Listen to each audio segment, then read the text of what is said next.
Good morning student. मेरी class में आप सभी का बहुत बहुत स्वागत है। आज हम करेंगे कक्षा तीसरी की परिवेश अध्ययन की पुस्तक झरोखा का पाठ नंबर 1। यह है झरोखा का पाठ नंबर 1। यह है मेरा परिवार। तो हम इसका करेंगे पेज नंबर 5। तो पहले हम 2 लाइनें पेज नंबर 4 की पढ़ेंगे, क्योंकि आगे जो क्वेश्चन है पेज नंबर 5 में वो इससे ही संबंधित दिए गए हैं। बातें दीदी से। आशा की मोना दीदी से खूब बनती है। वह अपने स्कूल की सारी बातें मोना दीदी को बताती है। उसने दीदी से रंगोली बनाना भी सीखा है।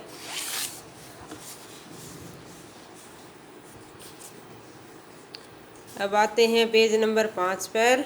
सोचो और लिखो। तुमने अपने परिवार में किससे क्या सीखा है? तो इधर बताया गया था कि आशा ने मोना दीदी से रंगोली बनाना सीखा है। तो तुमने अपने परिवार के लोगों से क्या सीखा है? भाई बहन से, माता पिता से। तो तुमने अपने परिवार के लोगों से क्या सीखा है? तो तुमने ये यहाँ पे लिखना है। तुम सोचो और लिखो। ये क्वेश्चन तुमने खुद ही भरने हैं। तुम अपने मन की बातें किससे करते हो? तुम अपनी मन की बातें किसे बताते हो? दादा को, दादी को, भाई बहन, चाचा चाची, आप माता या पिता, किससे बताते हो तुम अपनी मन की बातें? तो आपने यहाँ बे लाइन बना के यहाँ पर लिखनी है। जब तुम खुश नहीं होते हो तो किसके पास जाते हो? जब तुम उदास होते हो, कोई दिक्कत है, तो तुम किसके पास जाते हो? मम्मी पापा के पास, भाई बहन के पास, दादा दादी के पास, किसके पास जाते हो? वे लाइनें आपको यहाँ पे लिखनी है। अब नीचे आते हैं। आई दिवाली। आशा के परिवार ने मिलकर घर की सफाई की। तो यहाँ किसके परिवार की बातें हो रही हैं? आशा के परिवार की। वैभव बाजार से पटाखे खरीदने की जिद करने लगा। तो कौन पटाखे खरीदने की जिद करने लगा? वैभव। मोना दीदी ने कहा, इस बार हम पटाखे नहीं छोड़ेंगे। तो मोना दीदी कौन है? ये आशा के ताऊ जी की लड़की है। मोना और वैभव दोनों आशा के ताऊ जी के बेटा बेटी हैं। पटाखों के शोर से कानों को नुकसान हो सकता है। इनसे निकलने वाले धुएं से सांस लेने में दिक्कत होती है। इसके बाद सबने घर की सजावट की। पड़ोस की सीमा चाची ने मिठाइयाँ बनाने में उनकी मदद की। रात को दिए जलाए और पूजा की। इसके बाद सब ने मिलकर खाना खाया। तो पटाखों से क्या क्या नुकसान होता है?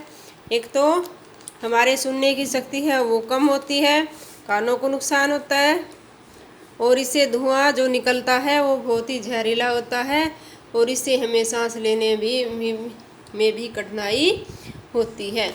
इससे पर्यावरण प्रदूषण होता है और एक शोर प्रदूषण होता है। तो अब आगे चलेंगे। सोचो और लिखो। तुम्हारे परिवार में कौन से त्योहार मनाए जाते हैं? आपके परिवार में कौन कौन से त्योहार मनाए जाते हैं वे आपने यहाँ पे लिखने हैं। जैसे होली, दिवाली, तीज, दशहरा, मकर संक्रांति,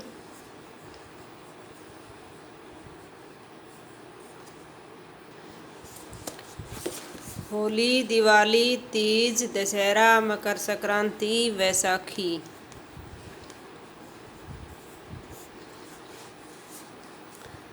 तुम्हारे घर में त्योहारों पर खाने की कौन कौन सी चीज़ें बनती हैं?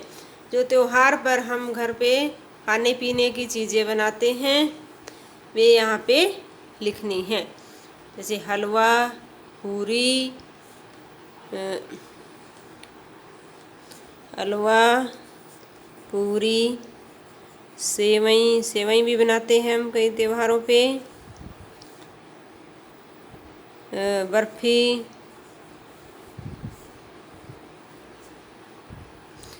मठरी, सुहाली, गुलगुला इत्यादि। तो ये इस तरह की मिठाइयाँ हम अपने त्योहारों पे घर पे मनाते हैं। तुम अपने पड़ोसियों के साथ मिलकर जो त्योहार मनाते हो उनके नाम लिखो। जो त्योहार तुम अपने पड़ोसियों के साथ मिलकर मनाते हो तुम उनके नाम लिखो। जैसे होली है, दिवाली है, मकर संक्रांति है, बैसाखी है, तीज है, ये सब त्योहार हम अपने पड़ोसियों के साथ मिलकर मनाते हैं। क्या तुम दिवाली पर अपने घर के साथ अपने कक्षा कक्ष को भी सजाते हो? जब दिवाली आती है तो क्या तुम अपने क्लासरूम को भी सजाते हो? तो ये लाइनें आपको यहाँ पे लिखनी है। तो ये आज का आपका गृह कार्य है।